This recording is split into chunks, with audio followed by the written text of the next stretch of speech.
ওম নমঃ শিবায়। আমরা মহাদেবকে নানান অলঙ্কারে সজ্জিত অবস্থায় দেখতে পাই। এক একটি অলঙ্কার মহাদেবের এক একটি গুণকে বোঝায়। আমরা অজ্ঞতার কারণে না জানি মহাদেবের ধারণ করা অলঙ্কারগুলিকে, আর না জানি তার গুণকে। আজ জানব মহাদেবের মাথায় যে জটা রয়েছে তার মাহাত্ম্য কী। আমরা মহাদেবের মাথায় যে জটা দেখতে পাই তার পিছনে কিছু আধ্যাত্মিক রহস্য রয়েছে। চলুন জেনে নিই কী সেই আধ্যাত্মিক রহস্য। মহাদেবের মাথায় জটা দেখানো হয়েছে। এই জটা মহাদেবের তপস্যারত অবস্থাকে নির্দেশ করে, আর জটা কিন্তু সর্বদা সুন্দর করে বাঁধা থাকে।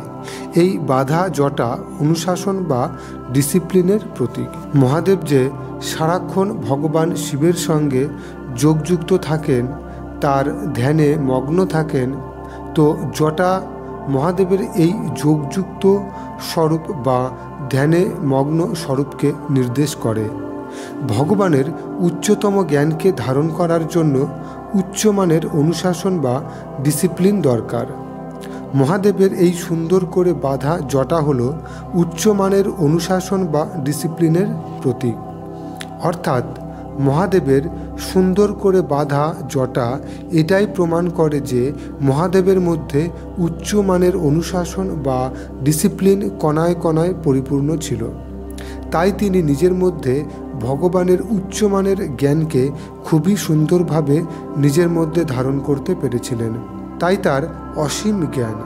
শুধু তাই নয়, তিনি সারাক্ষণ ধ্যানে মগ্ন থাকতেন, আর এত পরিমাণ জ্ঞান ধারণ করতেন কি জ্ঞান ওভারফ্লো হতো। মহাদেবের জটায় গঙ্গাকে ওভারফ্লো হতে দেখা যায়। এই গঙ্গা জলের গঙ্গা নয়, এটি জ্ঞানের গঙ্গা। এই গঙ্গা ভগবানের উচ্চতম জ্ঞানের প্রতীক। অর্থাৎ মহাদেবের জটা থেকে যে গঙ্গা নিচের দিকে প্রবাহিত হচ্ছে সেটি হলো জ্ঞান গঙ্গা, যা মহাদেব ধ্যানে মগ্ন হয়ে নিজের মধ্যে ধারণ করেছেন আর ওভারফ্লো হয়ে নিচের দিকে প্রবাহিত হচ্ছে। মহাদেবের অনুশাসন বা ডিসিপ্লিন এমন নিখুঁতভাবে ছিল যে তিনি জ্ঞান গঙ্গাকে নিজের মধ্যেই সীমাবদ্ধ রাখেননি। তিনি তার জ্ঞান গঙ্গাকে নিচের দিকে প্রবাহিত করেছেন, যেন সমগ্র সংসারকে পবিত্র করে তুলছেন। সঠিক আর উচ্চমানের অনুশাসন বিনা ভগবানের উচ্চমানের পবিত্র জ্ঞান ধারণ করা অসম্ভব। বন্ধুরা, মহাদেবের কাছ থেকে আজকের শিক্ষণীয় বিষয় হলো আমরাও মহাদেবের মতো ভগবানের সঙ্গে যোগযুক্ত হই, তপস্যা করি, ধ্যানে মগ্ন হই, আর অসীমিত জ্ঞান নিজের মধ্যে ধারণ করি, আর নিজেকে সঠিক আর উচ্চমানের অনুশাসন বা ডিসিপ্লিন দ্বারা চালিত করি, যাতে মহাদেবের মতো সম্পূর্ণ জ্ঞানগঙ্গাকে ধারণ করার যোগ্যতা অর্জন করতে পারি, যেখানে স্বয়ং দেবাদিদেব মহাদেব ধ্যানে মগ্ন থাকছেন।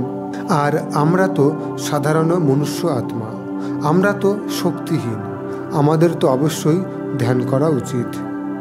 জ্ঞান, গুণ আর শক্তির ভাণ্ডার পরমপিতা পরমাত্মা শিব ভগবানের থেকে তার জ্ঞান, গুণ আর শক্তিকে নিজের মধ্যে ধারণ করুন। সবাই ভালো থাকুন, সুস্থ থাকুন, সুরক্ষিত থাকুন। ধন্যবাদ।